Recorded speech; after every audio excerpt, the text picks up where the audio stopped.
Hello my dear students. तो आज मैं फिर आ गया आपके सामने मिड पॉइंट फार्मूला लेकर, जो लेक्चर नंबर सेकंड का topic number second, mid point formula. आज हम इसके बारे में कंप्लीटली डिस्कशन करने वाले हैं कि मिड पॉइंट फार्मूला कहते किसको हैं, मिड पॉइंट क्या होता है, और मिड पॉइंट से रिलेटेड कुछ अच्छे अच्छे क्वेश्चन 4-5 समझेंगे। चलो पहले हम समझते हैं मिड पॉइंट फार्मूला। तो मैं हूं BN यादव और आपके सामने मिड पॉइंट फार्मूला के बारे में कंप्लीटली डिस्कशन करने वाला हूं। चलो देखते हैं। देखो, पहले आप एक लाइन ड्रॉ कर लो। ओके, मिड पॉइंट कहते किसको है, नाम से ही क्लियर हो रहा है कि मिड पॉइंट का मतलब क्या होता है, मिड पॉइंट की मीनिंग क्या है। लेकिन फिर भी हम थोड़ा सा और डिस्कशन इसके बारे में करेंगे। जैसे मान लो ये कोई लाइन ले लिया, ठीक है ना, इसको हम कोऑर्डिनेट ज्योमेट्री के अकॉर्डिंग पढ़ते हैं, मतलब उसी के अंडर में इसको पढ़ते हैं, ठीक है ना। तो जो मिड पॉइंट है, वो मिड पॉइंट फाइंड करने के लिए पहले ये जानते रहो कि ये कोई लाइन है, ये लाइन किसी दो पॉइंट से होके पास कर रहा है, ठीक है ना। हम लास्ट पॉइंट इसको ले लेते हैं x1, y1, और इसका लास्ट पॉइंट ले लेते हैं x2, y2, ठीक है ना। दोनों ये लास्ट, इधर का ये लास्ट है, उधर का ये लास्ट है, मतलब ये लाइन सेगमेंट है कुल मिला के, ठीक है ना। इन दोनों पॉइंट को जब आप ज्वाइन कर रहे हो तो एक लाइन आपको मिल रहा है, ठीक है ना। अब इसी लाइन पर कोई एक ऐसा पॉइंट होगा, ध्यान से समझना मेरी बातों को, मैं क्या कह रहा हूं। मैं ये कह रहा हूं कि ये पॉइंट और ये पॉइंट को जो ज्वाइन करने वाली लाइन है, इस लाइन पर कोई एक ऐसा पॉइंट होगा, एक पॉइंट होगा जिस पॉइंट से अगर इसको अलग अलग करो ना, आप काट दो, ब्रेक कर दो ना, तो ये दो इक्वली पार्ट में डिवाइड हो जाते हैं। मान लो इधर कहीं होगा वो, अगर यहाँ से समथिंग इक्वल ही लग रहा है, फिलहाल मैंने मेजर नहीं किया है, लेकिन हाँ इक्वल ही है। मान लो यहाँ से आप इसको क्या करते हो, कट कर दिया, दोनों लाइन क्या हो गई, अलग अलग हो गई, ठीक है ना। अब अलग अलग हो जाएगी कुछ ऐसे, समझ में आया, कुछ इस टाइप से ये लाइन दोनों अलग अलग हो गई। तो ये जो पॉइंट आपको दिख रहा है, यही वो पॉइंट है जो मिड पॉइंट का काम कर रहा है, मतलब मीडिएटर है जो लाइन को, समझ में आया, दो इक्वली पार्ट में डिवाइड कर रहा है। क्लियर है, समझ लो। और इसी पॉइंट को मिड पॉइंट बोलते हैं। This is called mid point, mid point, mid point, समझ में आया। बिकॉज यही तो वो पॉइंट है ना जो इस लाइन को क्या कर रहा है, दो इक्वली पार्ट में डिवाइड कर रहा है। और यही पॉइंट आपको फाइंड करने को आएगा, बोलेगा फाइंड द मिड पॉइंट, ठीक है ना, of the line join from this to this, ठीक है ना। ये दोनों को ज्वाइन करने का, ये बीच में का आपको फाइंड करने को आएगा, समझ में आया। तो फाइंड करने के लिए एक प्यारा सा फार्मूला है, उसको जरा नोट किया जाए। इसको आप x, y बोलोगे। क्या बोलोगे, x, y।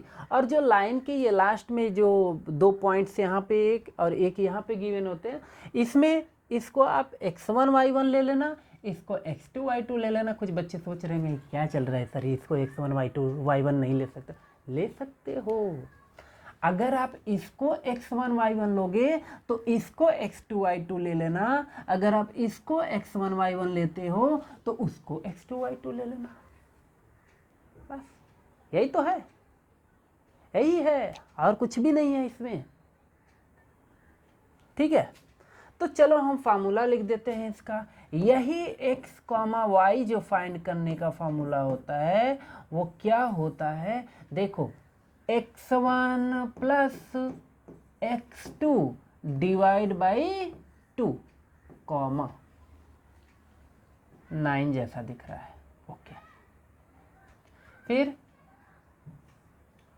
y1 plus y2 divided by 2।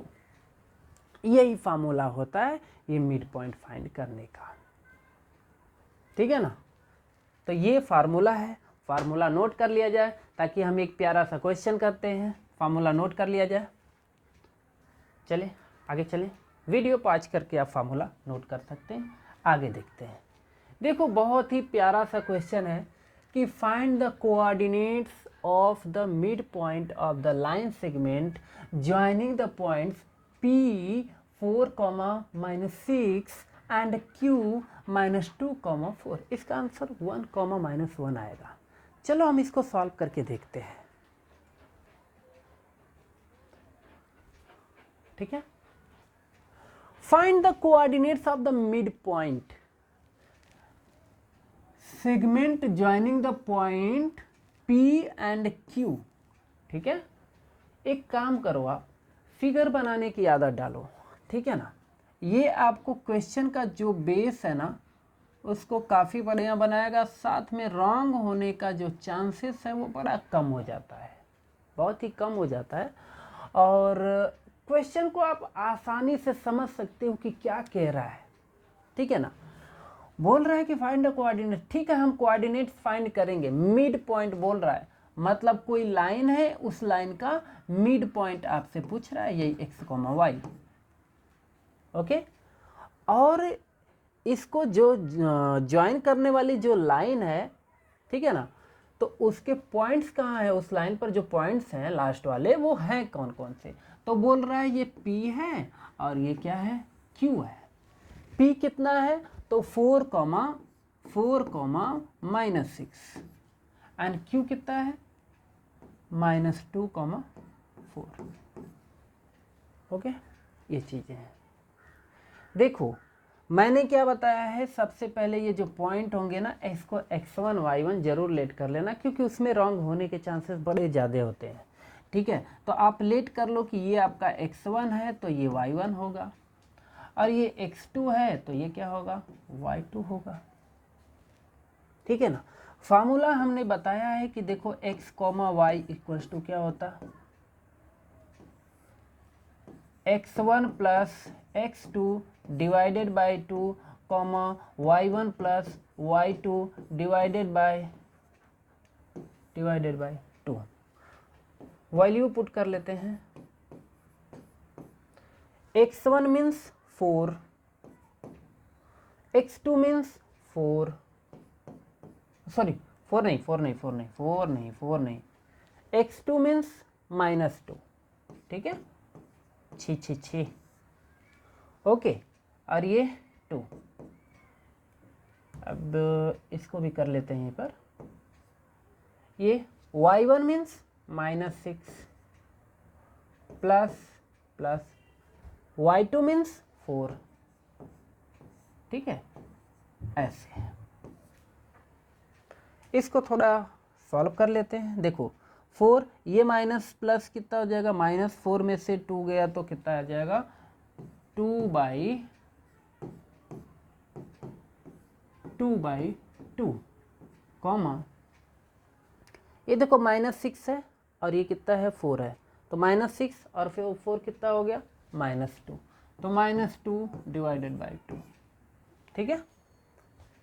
x, y equals to कितना आ गया, 1, -1, यानी कि इसका मिड पॉइंट क्या होगा, यही होगा। ये रहा आपका क्यूट सा बेहतरीन सा आंसर,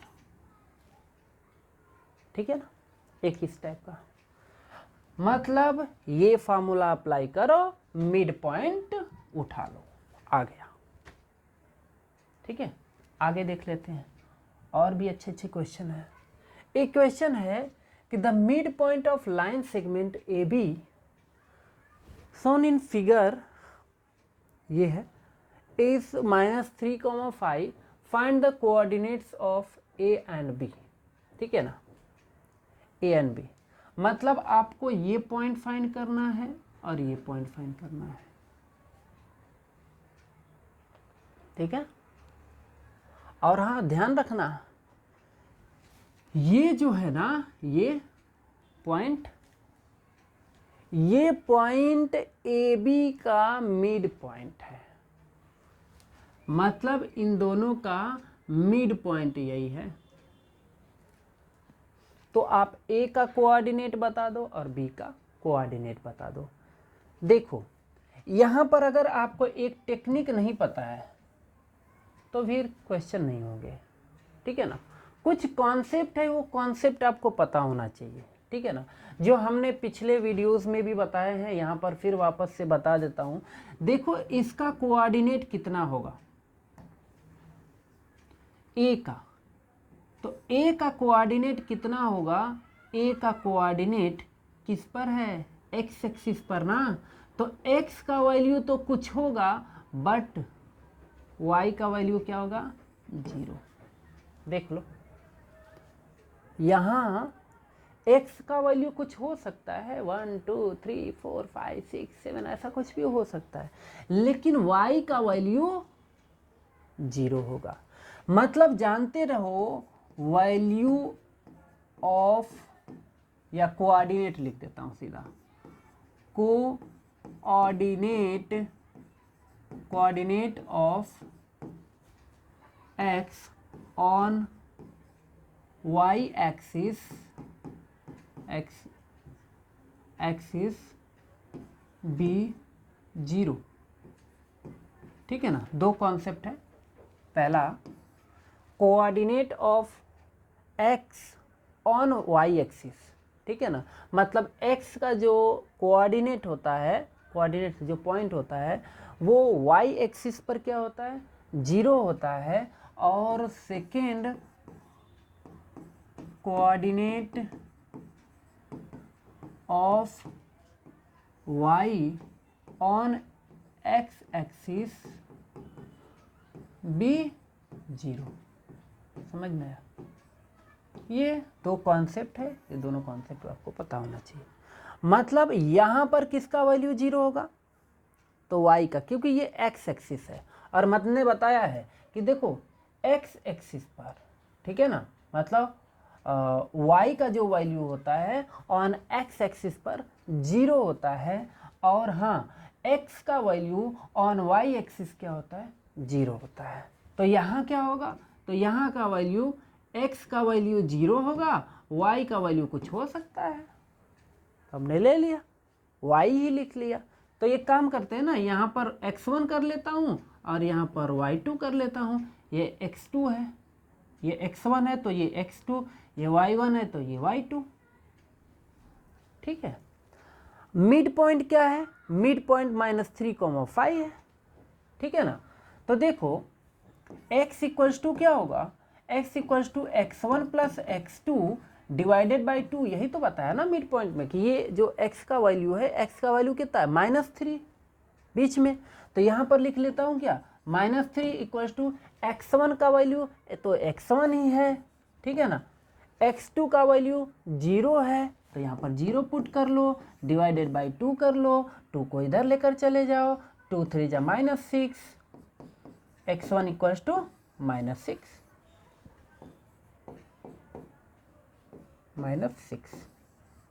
देख लो। ऐसे ही y equals to y1 plus y2 divided by 2, तो y कितना है, y 5 है, ठीक है ना। तो 5 इक्वल्स टू y1 कितना है, तो y1 आपका 0 है, y2 कितना है, तो y2 पता नहीं, y2 ही है। तो y2, इसको 0 लिखने से कोई फ़ायदा नहीं है, 2, तो y2 इक्वल्स टू कितना मिल जाएगा आपको, 5 2 जा 10, ये रहा, ठीक है ना। मतलब x1 6 है, y2 कितना है, 10 है। तो a का कोऑर्डिनेट है कितना, x1, 0, यही है ना। तो x1 का वैल्यू आपने कितना फाइंड किया, -6, तो ला के यहाँ पर -6 पुट कर दो, -6, 0, ये रहा आंसर। b 0, y2, तो 0, y2 है ना, तो ये कितना हो गया 0, और y2 का वैल्यू कितना है 10, तो ये रहा आंसर, ठीक है ना। ये दोनों आंसर लिखने पड़ते हैं, नहीं तो रॉन्ग माना जाता है, ठीक है ना। Answer a -6, 0, 0,10। ठीक है, अगला क्वेश्चन एक और देख लेते हैं, क्या है। In triangle ABC P minus 2,5 is midpoint of AB and Q 2,4 is midpoint of BC and R minus 1,2 is a midpoint of AC. Calculate the coordinates of vertices AB and C। ठीक है ना, देखो क्या कह रहा है, ये बहुत ही बेहतरीन क्वेश्चन है, ध्यान से समझेंगे इसको। देखो कोई ट्रायंगल है ABC, ध्यान से समझेंगे इस क्वेश्चन को। कोई ऐसा एक क्वेश्चन है, ये ट्रायंगल है, तो देखो triangle ABC P is a mid point of AB। AB है कहाँ, ये रहा AB। इस AB पर कोई एक P पॉइंट है और इस ये मिड पॉइंट भी है, ये भी आपको ध्यान रखना है, क्या है, मिड पॉइंट है।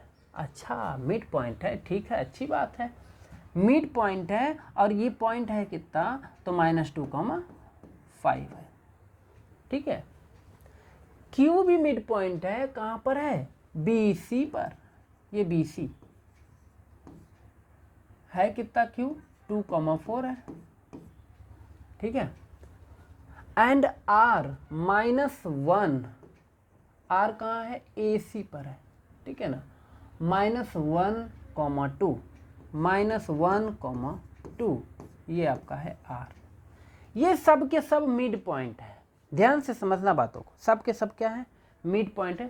थोड़ा लॉन्ग सम है, ये बड़ा क्वेश्चन है, बहुत ज़्यादा स्टेप में होगा, 1-2 स्टेप में नहीं होने वाला ये। ठीक है,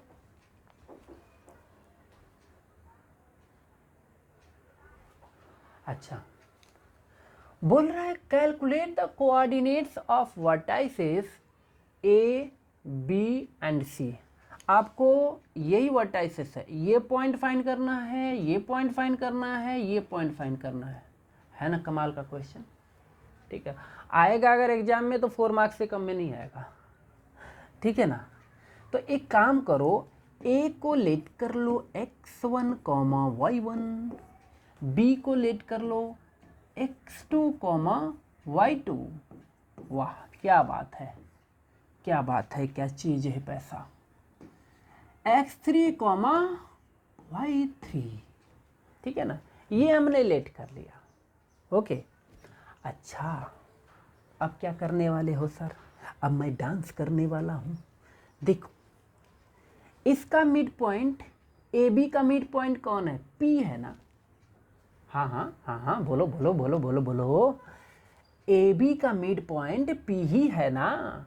तो P है तो यहाँ से जरा देखो, x1 plus x2 divided by 2 कर दूं तो मुझे P का माइनस, मतलब ये -2 लिख सकता हूँ।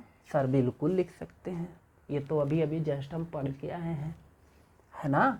x1 plus x2 divided by अगर मैं 2 कर दूं तो जो मिड पॉइंट मिलेगा वो मुझे x का ही वैल्यू मिलेगा, और x का वैल्यू क्या है, -2 है, तो -2 लिख सकता हूँ। हाँ सर क्यों नहीं, एकदम धूम धड़ाका मचा के बैंड बाजे के साथ लिखो सर, कोई दिक्कत नहीं है, बोलो। ओके, तो ये हो गया x1 प्लस x2, 2 को भेज दो उधर, तो ये कितना हो गया, 2 2 जा 4। इक्वेशन नंबर 1, ध्यान रखना ऐसे क्वेश्चन में 6 इक्वेशन बनाना। ठीक है ना, वैसे सॉल्व करने के बहुत सारे तरीके हैं और भी हैं, लेकिन ये आपका बेसिक जो सिंपली दिमाग में भी चला जाता है और इसमें कुछ रटना भी नहीं है और समय से याद भी आ जाता है। नहीं तो पता चला कि दूसरा कोई मेथड करोगे, ठीक है ना, कोई रट्टोफाइड वाला, तो फिर क्वेश्चन में भी वो क्या कर देगा, पट्टोफाइड कर देगा। ठीक है, तो इसलिए ये हमारा जो है ये बेसिक है, सिंपल सी बात है। कुछ चीज़ें ऐसी होती है जो बस करते जाओ आगे समझ में आने लगता है। ठीक है, अच्छा तो यहाँ से y1 प्लस y2 भी मिलेगा, तो डायरेक्ट ही कर देता हूँ ना, y1 प्लस y2 आपको कितना मिलेगा, नीचे डिवाइडेड बाय 2 होगा और 2 जाके उस साइड मल्टीप्लाई करेगा किस में 5 में, तो कितना आ जाएगा 10। Equation number 2। नहीं समझ में आया सर, सर नहीं समझ में आया प्लीज़ सर, ठीक है नहीं समझ में आया था देख लो 2, अभी समझ में आया। ये 5 है, 5 को यहाँ रख दिया, एक y1 plus y2 divided by 2, 2 को ले जाके इसमें कर दो मल्टीप्लाई। समझ में आया? अब तो समझ में आया ना? हाँ हाँ सर अभी समझ में आया, बहुत अच्छा किया सर, जो आपने हमारी जान बचा दिया सर। ठीक है अभी तो कर सकते हैं ना 10, ठीक है ना। अब बाकी ऐसे नहीं समझाऊंगा, बाकी को लिखूंगा। इधर देखो, ये जो आपने किया है ये ए बी के लिए किया, ये सारा का सारा फंडा कहाँ से आपको मिला, ए बी का मिड पॉइंट के लिए ये है, 2 इक्वेशन बन के मिले। चलो अब यहाँ चले आओ बी सी में, ठीक है ना, थोड़ा बी सी के लिए देख लेते हैं। तो बी सी के लिए देख लो x2 plus x3 equals to क्या कर सकते हो, यहाँ 2 है ना, और 2 का मैं 2 से मल्टीप्लाई कर लेते हैं, कितना आएगा 4, इक्वेशन नंबर 3। फिर x y2 plus y3 equals to, यहाँ 4 है ना तो 4 2 जा 8, इक्वेशन नंबर 4, ठीक है ना। अब ऐसे ही चले आओ ए सी में, ठीक है ना, यहाँ ए सी में अगर आप देखोगे तो देखो x1 plus x3 equals to -1 है, -1 इंटू 2 -2, इक्वेशन नंबर 5। फिर उसके बाद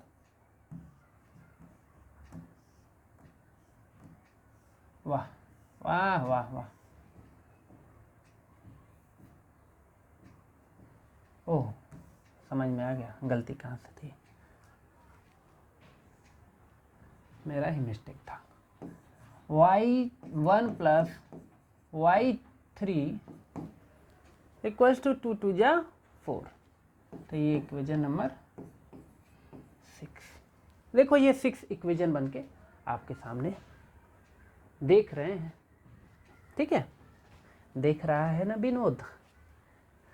अच्छा अब हम एक काम करते हैं, एक एक इक्वेशन को सॉल्व करते हुए यहाँ से चलेंगे। पहले यहाँ से एक काम करते हैं, एक from equation number 1, from equation number 1 से आप जो है x2 फाइंड कर लो, ठीक है ना।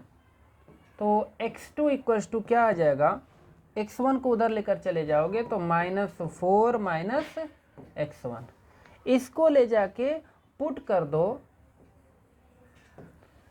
x2 equals to 4 minus x1 मिल गया, कहाँ से, इक्वेशन नंबर 1 से, देखो है ना, x1 को उधर लेकर गया मैं तो -4 माइनस x1, अब ले जाके कहाँ पुट कर देते हैं, इसको पुट कर देते हैं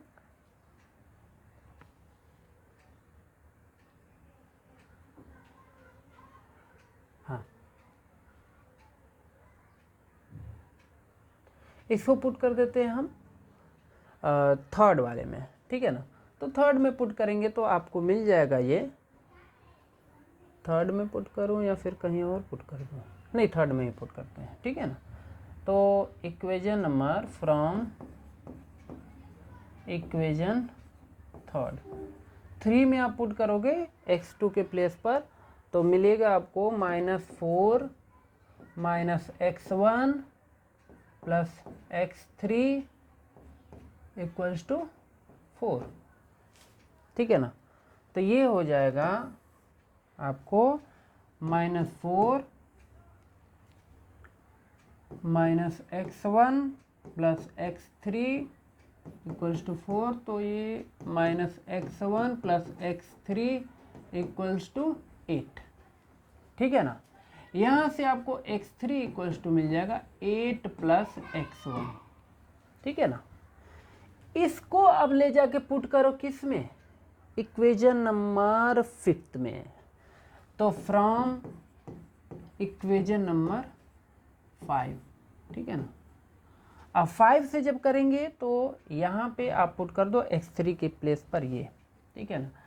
तो ये हो जाएगा x1 प्लस x3 के प्लेस पर आप पुट कर दो 8 प्लस x1 इक्वल्स टू कितना आएगा -2, ठीक है।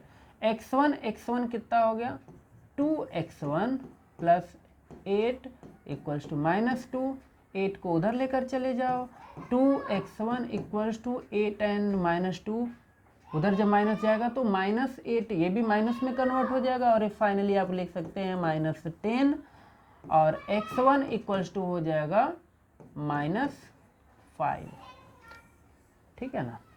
इतना मेहनत करने के बाद आपको किसका वैल्यू मिला है, x1 का, अभी x1 का वैल्यू मिला है। हाँ, अभी हमें x1 का वैल्यू मिला है, अभी फिर x2 का वैल्यू फाइंड करना पड़ेगा, ठीक है। अभी ये मुझे x1 का वैल्यू मिल चुका है।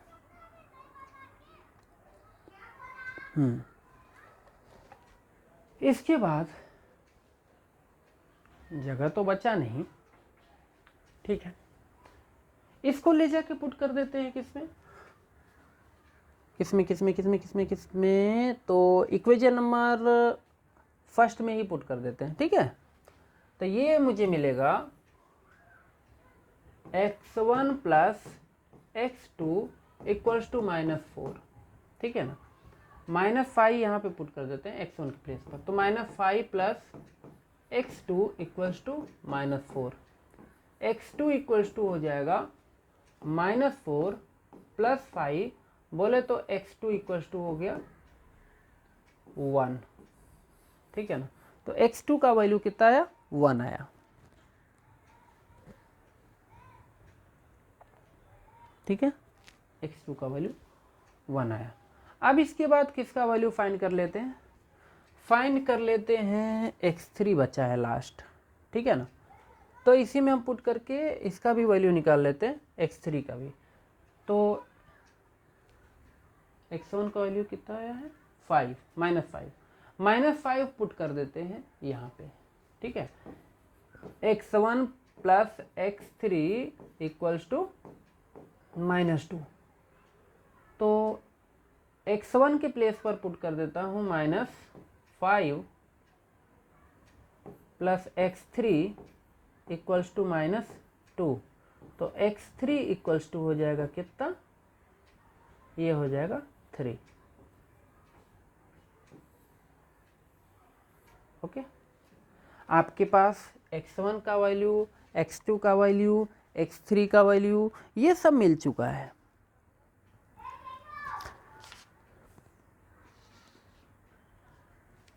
अब किसकी बारी है, तो अभी y की बारी है, ठीक है ना। अभी हम y की, इतना नोट करना है नोट कर सकते हैं, क्योंकि अभी y का वैल्यू फाइंड करना है, तो अभी मैं मिटाऊंगा तभी मुझे यहाँ पे जगह मिलेगा, ठीक है। मिटा दूँ, हाँ सर मिटा दूँ, ठीक है। या फिर पेज ले लूँ दूसरा, देखो y1 plus y2 equals to 10, okay. ये हमारे पास एक इक्वेशन था, और दूसरा इक्वेशन था, किधर गया, हाँ, y1 y2 y3 8, y2 y3 equals to 8, और एक और था, वो इक्वेशन है y1 plus y3 4, y1 plus y3 equals to 4। एक बार चेक कर लेते हैं, हाँ 4, y2 y3 8, हाँ ठीक है। ये हमारे पास इक्वेशन है, अब इसको सॉल्व करना है, ओके। तो यहाँ पर भी सेम वही काम करेंगे। ये आपका मान लो कि इक्वेशन नंबर कितना था, सेकेंड, ये इक्वेशन नंबर 4 और ये इक्वेशन नंबर 6, ठीक है ना। फ्रॉम इक्वेशन नंबर 2 से करेंगे तो यहाँ से आपको y1 इक्वल्स टू कितना मिल जाएगा 10 माइनस y2। इसको ले जाके पुट कर दो किस में 4 में, तो फ्रॉम इक्वेशन 4 में पुट कर दो अगर 4 नहीं 4 में तो y1 है ही नहीं, एक मिनट ये तो चलो फिर इससे कर लेते हैं, इक्वेशन 6 से कर लेते हैं, 6 में तो है ना, तो 6 में क्या है y1 प्लस y2, y1 के प्लेस पर हम ये y2 को डाल देते हैं तो ये हो जाएगा y1 को, तो y1 के प्लेस पर ये हो जाएगा 10 minus y2 plus y3 equals to 4। यहाँ से एक काम करो y3 का वैल्यू फाइंड कर लो, y3 इक्वल्स टू हो जाएगा 4, ये इधर जाएगा तो कितना हो जाएगा y2, ठीक है, y2 माइनस 6, ठीक है। अब इस इक्वेशन को मतलब y3 equals to y2 minus 6, इसको ले जाके पुट कर दो इक्वेशन नंबर 4 में जैसे ही आप पुट करोगे y3 के प्लेस पर तो ये मिलेगा आपको y2 plus y2 minus 6 equals to 8, ठीक है ना, कुछ ऐसा। तो ये y2 2y2 इक्वल्स टू, इसको इधर लिख भेज दो तो ये हो जाएगा 14, ठीक है ना, तो y2 इक्वल्स टू कितना आ जाएगा 7। जब y2 का वैल्यू 7 आ गया तो बाकी सब आराम से मिल जाएगा। y2 का वैल्यू पुट कर दो कहाँ पे, इसमें 4th वाले में, तो ये मिल जाएगा आपको 7 प्लस y3 इक्वल्स टू 8, बोले तो y3 इक्वल्स टू कितना आ जाएगा 1, ठीक है ना। y3 का वैल्यू अब आप पुट कर दो किस में 6th वाले में, तो y1 का भी वैल्यू मिल जाएगा, तो y1 प्लस 1 इक्वल्स टू 4, बोले तो y1 इक्वल्स टू कितना मिल जाएगा 3। ओके, बस अभी कुछ कहानी समझ में आई है। मतलब ये हुआ कि जो ट्रायंगल है ना ये ए बी सी, ठीक है ना, यहाँ पर और यहाँ, इनका कोऑर्डिनेट कितना है आराम से अब आप लिख सकते हो। देखो x1 का वैल्यू कितना आया है तो -5, और y1 का वैल्यू कितना आया 3, तो ये हो जाएगा -5,3। ओके, इसके बाद x2 का वैल्यू कितना है तो 1, ठीक है ना, तो ये हो जाएगा 1, और y2 कितना है, y2 है 7। अब इसके बाद x3 का वैल्यू कितना है 3, ठीक है, तो ये हो जाएगा 3, और y3 का वैल्यू कितना है 1, ठीक है ना, यही इसका क्या है आंसर, -5,3, 1,7, 3,1, ठीक है, नोट कर लिया जाए।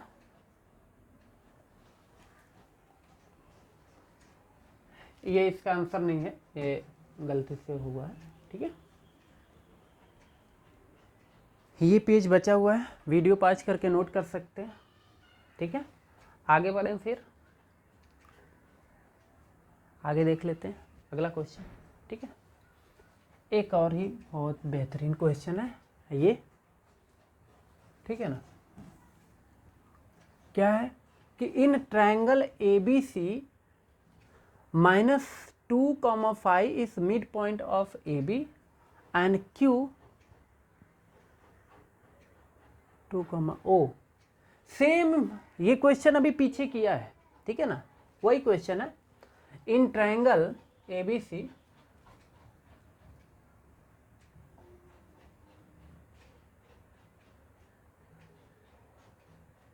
हाँ डबल हो गया है क्वेश्चन, ठीक है, देख लेते हैं ये वाला। The mid point of the line segment joining 3M, 6 and -4, 3N, ठीक है, is 1, 2m minus 1, find the value of m and n। काफ़ी अच्छा क्वेश्चन है। देखो दिया है कि the mid point of the line segment, mid point कौन है इसमें मिड पॉइंट? तो देखो ये है मिड पॉइंट। क्वेश्चन ध्यान से रीड करोगे तो आपको समझ में आएगा कि यही मिड पॉइंट है। किसका मिड पॉइंट है? जो भी लाइन इन दोनों पॉइंट को ज्वाइन कर रहे हैं ना, ठीक है ना, उसी का ई जो है ना मिड पॉइंट है। ठीक है, समझ में आ रहा है? समझ में आना चाहिए बस, बाकी तो हम देख लेंगे, लेकिन जो बता रहा हूँ वो समझ में आना चाहिए। ठीक है, देखो ये वो लाइन है, लाइन सेगमेंट, सेगमेंट मतलब जिसके फिक्स पॉइंट हो किसी लाइन के, उसी को हम सेगमेंट बोलते हैं। ठीक है ना, इस सेगमेंट के जो पॉइंट्स हैं, एक है 3m, 6 और दूसरा पॉइंट क्या है -4, 3n। ओके, और जो मिड पॉइंट है, इसी पर मिड पॉइंट है, वो कितना है? वो कहीं इधर कहीं है, जो 1, 2m माइनस 1 है। ध्यान से देख लो। ओके, तो बोल रहा है कि m और n का वैल्यू क्या होगा। बिल्कुल इजी है जी। मतलब अगर ध्यान से देखो तो ये x1 है, ये y1 है, ये x2 है, ये y2 है, ये x है, ये y है। ठीक है ना, x इक्वल्स टू क्या बताया है? तो x1 plus x2 divided by 2। ठीक है, x के प्लेस पर 1, ओके, x1 के प्लेस पर 3m सर, प्लस x2 के प्लेस पर -4 सर, डिवाइडेड बाई 2 को इधर मल्टीप्लाई कर दो तो ये हो गया 2 इक्वल्स टू 3m माइनस 4 को लेके चले आओ इधर, तो प्यारे बच्चों 3m इक्वल्स टू 4 इधर चला आएगा, तो 4 तो कितना हो जाएगा 6। Okay, then 3m equals to 6, then m equals to 6/3 काट दो, m इक्वल्स टू, ये तो विलेन है विलेन, 3 2 जा 6, m का वैल्यू कितना आया 2, m का वैल्यू कितना आया 2। ठीक है, सेम टू सेम वही काम अब आपको अगले वाले में कर लेना है।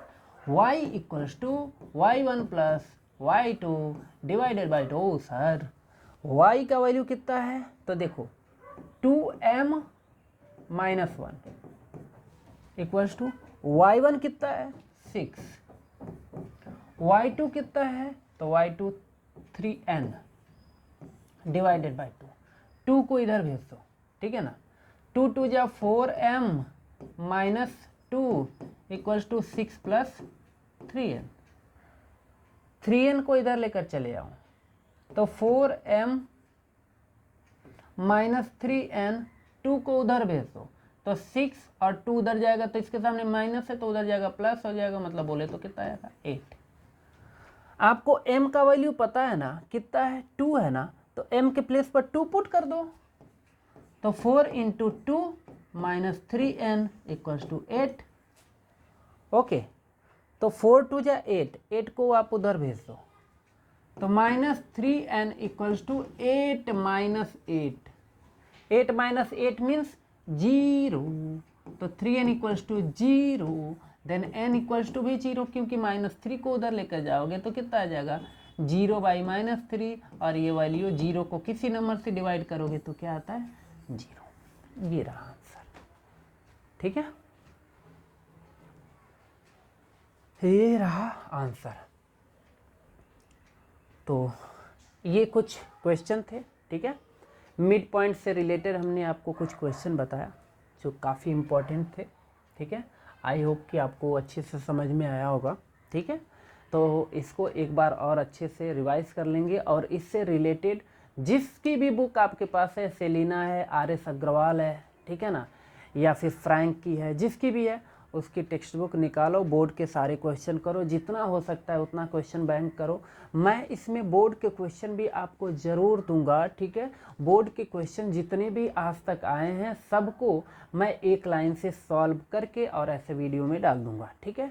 आप उसको देख सकते हैं, इससे आपको काफ़ी बेनिफिट होगा, ठीक है। मिलते हैं अगले क्लास में थर्ड लेक्चर के साथ, जिसका नाम होगा सेंट्रॉइड्स, ठीक है ना, सेंट्रॉइड्स ऑफ ट्रायंगल, ठीक है ना। तब तक के लिए जय हिंद, जय भारत।